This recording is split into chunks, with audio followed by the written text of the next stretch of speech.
വളരെ ശക്തമായ മഴയത്ത് ഒരു ഡ്രൈവ്, വളരെ നല്ല രസകരമായ ഒരു വൈബ് തന്നെയാണ്.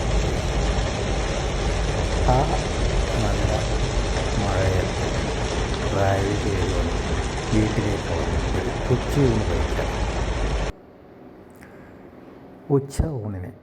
ഇന്നത്തെ ഉച്ച ഊണിന് ചോറ്, അതുപോലെ സാമ്പാർ, നല്ല തൈര് വെച്ചിട്ടുള്ള തൈര് കറി, മലബാർ മേഖലയിൽ അങ്ങനെയാണ് പറയുക, തൈര് കറി, അതുപോലെ ഒരു ഉപ്പേരി, ക്യാരറ്റ്, ബീറ്റ്റൂട്ട്, ബീൻസ് കൊണ്ട് ഒരു ഉപ്പേരി, അതുപോലെ അച്ചാർ, ചെറിയൊരു വറ്റൽമുളക്,